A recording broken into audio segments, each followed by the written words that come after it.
We know that Santa Ana-driven fires are a part of life here in the county and in the backcountry, but to have something that big so close is just amazing. Not an October 21st goes by where I don't remember. I remember where I was, I remember what the sky looked like, and I remember these people, these poor people, and imagine what they went through. Living with wildfires, San Diego's firestorm 10 years later. KPBS Evening Edition starts now.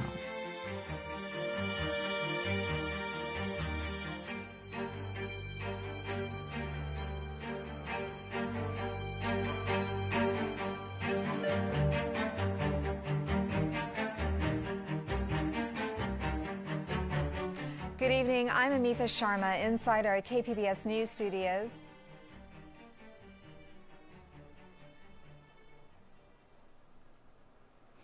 And I'm Ebone Monet, live in Rancho Bernardo at Bernardo Winery. This was one of the areas, communities hardest hit by the 2007 wildfires.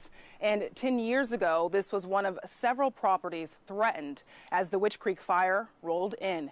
Tonight, we're taking a look back at the mass evacuation efforts, those who fought the fires, plus those who covered them, and what we've learned. That's all coming up in just a bit. Amita? Thank you, Ebony. The National Weather Service is issuing a red flag warning for San Diego County. Forecasters say a lack of rain, low humidity, and strong winds are all combining to create dangerous fire conditions through Tuesday. Meteorologist Alex Tardy says San Diego hasn't seen any sustainable rain since last year and won't anytime soon. 2 weeks, 3 weeks, nothing appreciable is showing up. We continue to see the additional potential for another Santa Ana wind event at the end of this month and another heat wave.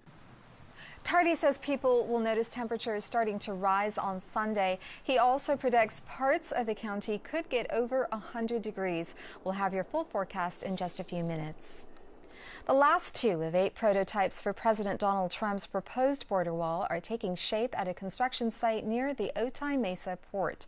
The prototypes form a tightly packed row of imposing concrete metal panels, including one with sharp metal edges on top. Another has a surface resembling an expensive brick driveway. Companies have until next Thursday to finish construction. The models cost the government up to $500,000 each. Negotiations in Congress to continue funding the long-established Children's Health Insurance Program have come up empty. KPBS health reporter Kenny Goldberg says California will run out of money for the program in December. The CHIP program provides health insurance for 1.4 million children in California. These kids are from families who make too much money to qualify for Medi-Cal, but not enough to afford a private plan. Kelly Hardy is with the Oakland-based nonprofit Children Now. She says if Congress doesn't renew CHIP funding soon, California will have to pick up the $2.7 billion tab. I would say there are no good options left for filling a budget hole of that size. And really the promise from the federal government to hold up their end of the bargain in covering kids is what we're waiting on here. The CHIP program has bipartisan support, but Democrats and Republicans in Congress are at odds over how to pay for it. Kenny Goldberg, KPBS News. Friends of San Diego State University kick off their signature gathering campaign tomorrow for their proposed initiative to develop city land in Mission Valley. The initiative calls for the construction of a 35,000-seat sports stadium built primarily for the SDSU Aztec football team. There would be housing, a river park, commercial space, and research facilities. KPBS spoke with SDSU West backer Kim Kilkenny when the plan was first unveiled last month. San Diego State is an important public asset that needs to be able to expand. This is a unique opportunity to give San Diego State the opportunity to expand to that location. And then all the other public benefits that the Soccer City initiative claims to have, we pretty much have in our initiative too. Signature gatherers will need just over 71,000 signatures for the measure to get a guaranteed spot on the ballot. The goal is to have enough valid signatures by the end of December. An excessive heat watch and Santa Ana winds add up to more fire weather for San Diego County. Jeff Cornish has more in tonight's forecast. And we do remain concerned about wildfire potential into early parts of next week. It's going to be downright hot as well, with a stiff offshore wind, and an excessive heat watch is already in effect for most of the area into Monday and Tuesday. The gusty wind will die down tonight. Large waves and rip currents will be an issue for the weekend, and along with the breeze, that offshore wind, we're going to see near record heat early next week. Radar and satellite shows some action a few hundred miles off to the north. We stay dry, partly cloudy, 61 for your low tonight. To the east, a little cooler, Ramona 48, that looks good. Borrego Springs 56, Mount Laguna down to 43, and Campo near the international border around 42. Lots of sunshine tomorrow, still relatively cool near the coast, but the heat will build. And here we are with the coastal rise in temperature. 78 Saturday, lots of sunshine, fire weather concerns return, and a stiff offshore wind drives temperatures up to 95. We'll be flirting with records Monday and Tuesday. Inland forecast triple-digit heat. We're not done with that yet. Lots of sunshine, and 103 on Monday for the inland crowd. For the mountains, we're going to go from 64 Saturday, good day for a hike, to 86, a little sweaty up in the higher elevations into Tuesday. And the deserts from 86 tomorrow back up to 100 on Tuesday. And the wildfire issues will be a concern Monday and Tuesday. I'm Jeff Cornish, KPBS News. Our look at what it was like to cover and to fight the 2007 wildfires continues on Roundtable. And we analyze what we know about the salary deal between the city and San Diego Police. That's on the Roundtable tonight at 8:30.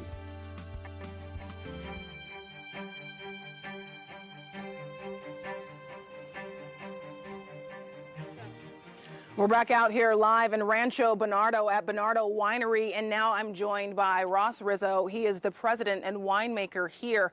And 10 years ago, he and a few others did not evacuate, actually stayed here to protect this historic winery. Ross, thanks for being here. Could you tell us about the experience? Yeah, Ebony. It was a crazy few days, actually. We were kind of watching the fire on TV. You know, all the reporting was really great, and my dad, who was still alive with us then, you know, he had lived through a lot of wildfires here. I mean, he'd lived on this property for all 68 years of his life, you know. So he knew that if there was a fire kind of up in San Isabel and then coming through San Pasqual Valley, it was going to end up here, and especially with the Santa Anas going. So he was the one that kind of got us to prepare a little bit. We pulled hoses out, and it was an interesting week for sure, you know. So why'd you stay? Well, I mean, you got to cruise around earlier. You can see the place. It's a 128-year-old winery. It's the 6th oldest winery in the state of California. So, I mean, it's got a lot of history and a lot of soul here. And, you know, we were going to, my mom and everybody was packed up in the car. We were going to leave. And then my dad's like, well, I'm just not going. I mean, obviously, I'm staying here. My whole life is here. So, of course, you know, obviously, well, I'm hanging out too. So, you know, he right off the bat said there's a lot of like really safe places to stay if the fire actually did come through and did start burning down the buildings. We have a lot of large parking lots and things like that, and he had lived through a few of those kinds of things, so he knew, you know. So we were going to be safe and do our best to protect the place, you know. So we've heard about the powerful Santa Ana winds and the embers being blown for miles. What did you see? I mean, I saw exactly that, and it was really incredible. I mean, like soup can size or like soda can size embers flying through the air, and you can see them coming, and then they would hit. Like, this was particularly the moment I remember, like, distinctly, was on my driveway. The embers would hit the driveway, would scoot across the driveway, go up the wall of the house and up into the eaves. And later on, we heard that was like a really dangerous thing and caught a lot of houses on fire. So we were doing our best to put those out, but really incredible. And this was like at 4:30 in the morning too, so it was dark, and so you could see these embers coming. Thank you so much. And while Ross and his father and a few others did not evacuate, most of his neighbors did. In fact, 10 years ago, it was the largest evacuation in San Diego history at the time, and still to this date, 50,000 people got evacuation orders, mandatory evacuation orders. And KPBS Metro reporter Andrew Bowen takes a look back at the largest mass evacuation in San Diego County history. Mike McSweeney is showing me a large club room at SDCCU Stadium. He's the stadium's general manager. This room, all of the levels, all of the rooms on this level, the club level, were our triage areas. So essentially we had people who were coming from assisted living, full care type of institutions. The room is 5,000 square feet. It's full of tables and chairs with bars on either side. McSweeney says this was the best place for the sick because it's the only place in the stadium with climate control. It really became kind of almost like a full-time hospital, if you would. Had its own, medications, doctors, nurses, EMTs were on site constantly bringing in people back and forth. So it was a busy area. 10 years ago, McSweeney was the stadium's deputy manager. As he takes me out to the stadium's main gate, he admits in the early hours of the evacuations, he wasn't sure what to do. So it was about 7:30 by the time we got here, and the first 12 people came through that door right over there, and they were as bewildered as everybody else. Everybody else was kind of in the same, boat.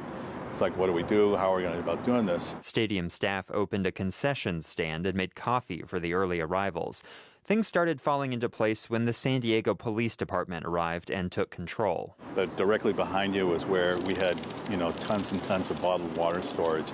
We had Bread Mountain over here. We had so much bread that people had donated. It was literally this huge pyramid that kept getting bigger and bigger, and people just started referring to it as Bread Mountain. There was also a makeshift daycare center to occupy the kids. At one point, they played a Disney movie on the stadium's Jumbotron.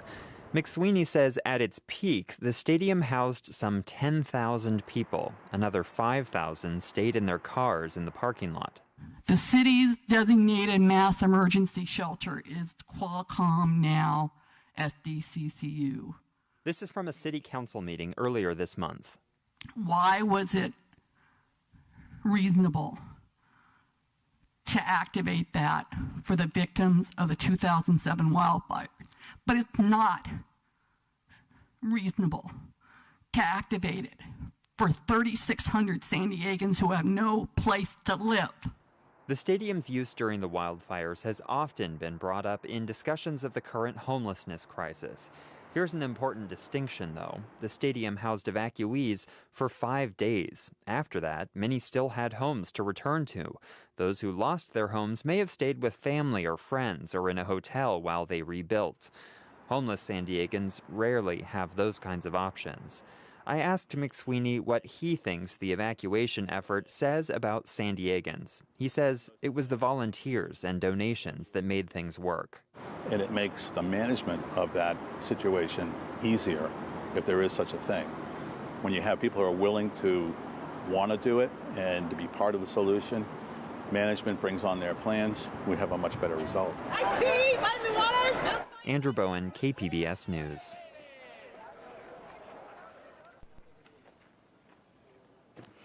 As you might imagine, this was an extremely difficult time for firefighters who are working to contain these fires during tough weather conditions.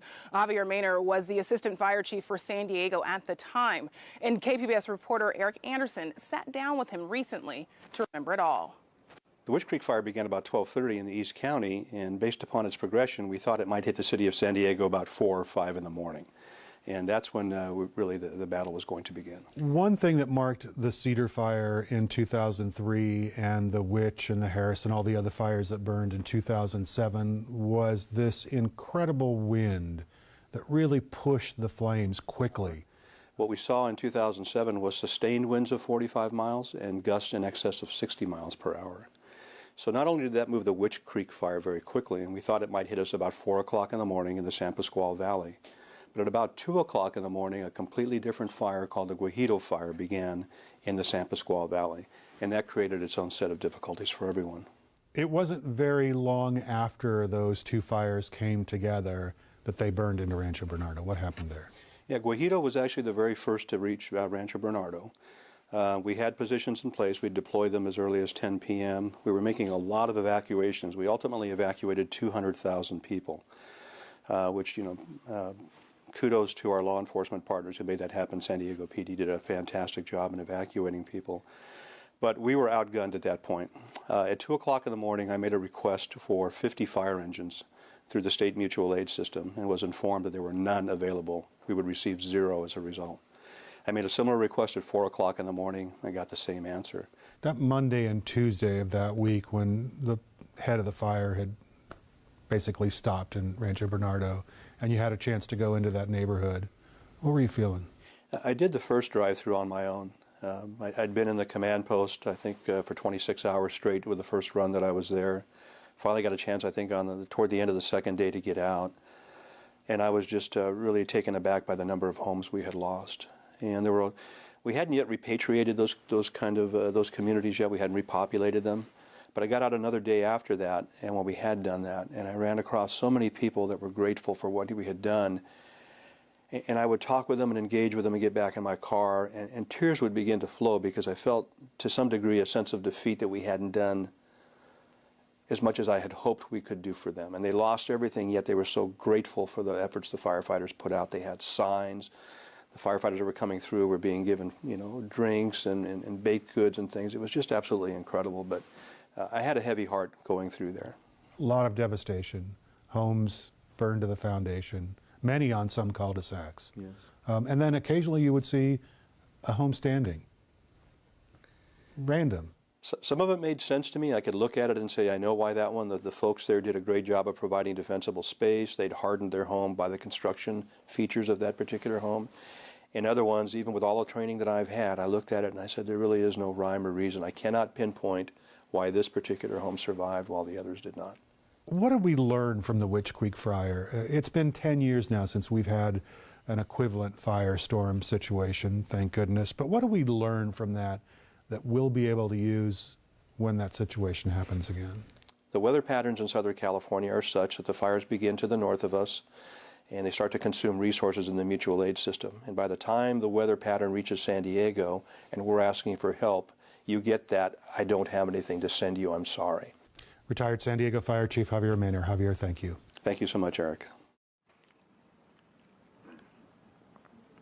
To clarify, in 2007, there were mandatory evacuation orders for 500,000 people. And as firefighters worked to gain control of those wildfires, photojournalists worked to capture it all.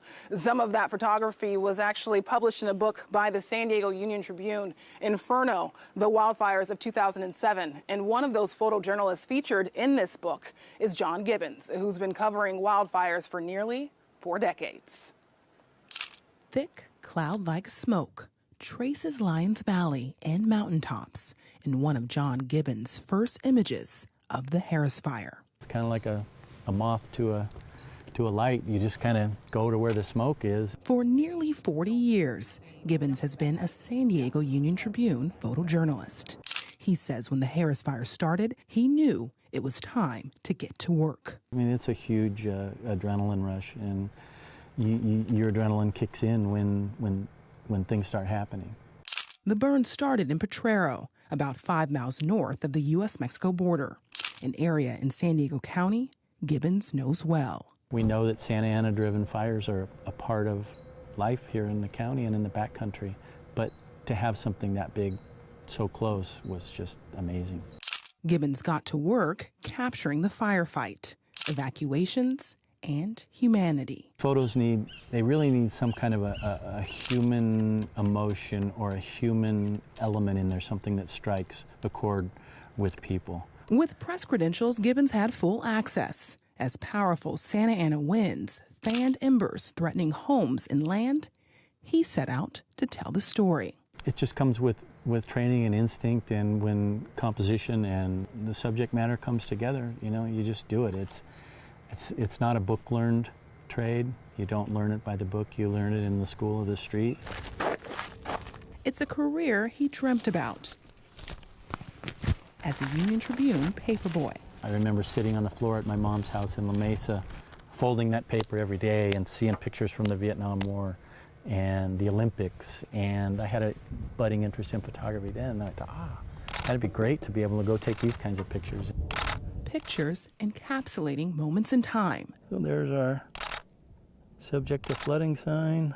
Such as the days the Harris Fire fiercely charred tens of thousands of acres of San Diego County's backcountry. The contrast between the fire and the flooding, you think, could that ever happen again? And well, look at everything's green and nice again. With extremely dry fuels, steep terrain, and what fire officials described as erratic flames, there were structures that couldn't be saved. This guy's just looking over what was once his home, and it's gone, this family here.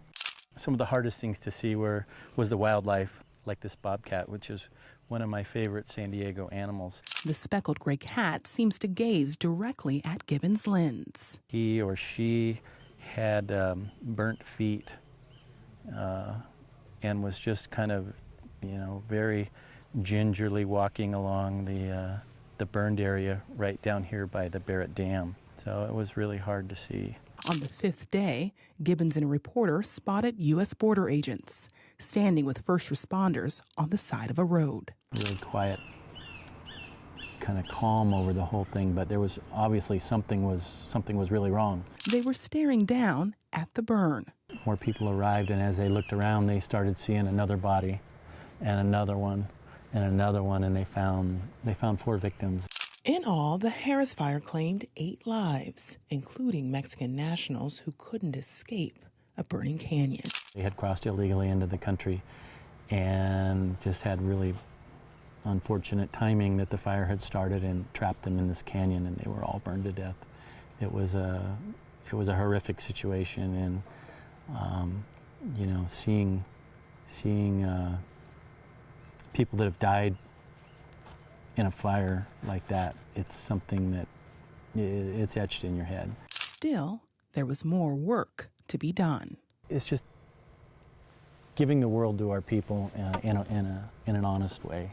That's the goal. A goal Gibbons ardently pursues day in and day out. Photojournalists, we have a front row seat in the ride of life, and it's something that I wouldn't change. It's all I've ever done in my whole life.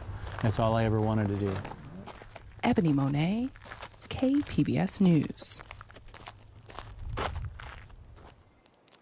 As the days went on, people started to learn about the victims that didn't survive the firestorm. Laura Castaneda is a professor and a documentary filmmaker. She was so moved after hearing about migrants who died after crossing into the U.S. that she and a small team set out to find their families and trace their stories back to Mexico. And good afternoon, everyone. Some incredible breaking news to tell you about. A local emergency has been declared in response to 2 major fires burning this afternoon. Last October, this land was consumed by fire, driven by the hot, dry Santa Ana winds, known by the Native Americans as the Devil's Breath. I cannot believe that 10 years has passed, first of all, but I will tell you, over the last 10 years, not an October 21st goes by where I don't remember. I remember where I was, I remember what the sky looked like, and I remember these people, these poor people, and imagine what they went through. Señorita, por favor, queremos una ayuda de emergencia, por favor, estamos aquí, donde se está quemando, nosotros estamos. 7 of the victims who died were from Mexico. They died attempting to make their way into the United States through this dangerous and illegal route. I was in no position to be doing a documentary, but it haunted me. And so I started digging and I started calling people to see, if there were more victims out there. And wow, I was just floored when I started finding out how many victims, unaccounted victims there were, in addition to the Americans, the 4 Americans that died in the fire. The Desert Angels bring him to the very spot where the 5 bodies were found weeks earlier. Quisiera hablar de mi hija y decir que me respondieras, pero no se puede, mamacita. Muchos recuerdos que nos dejaste, mi hija. Why was it important for you to tell their stories? Once things started to kind of calm down, I realized that CAL FIRE and all the other agencies that were out there kept saying that 4 people died in the San Diego wildfires, and that was not true. There were 11 victims, whether they were American citizens or not, and they were all coming home to San Diego or home to Orange County or home to Los Angeles. And, that's a whole nother subject, whether or not you believe they should have been here in the first place or whether, whatever. Politics aside, they were human beings that left their homes for various reasons, and were trying to get back home to their families and lost their lives. So for me, it was more from a humanitarian standpoint, like the statistics are wrong and we should get it right.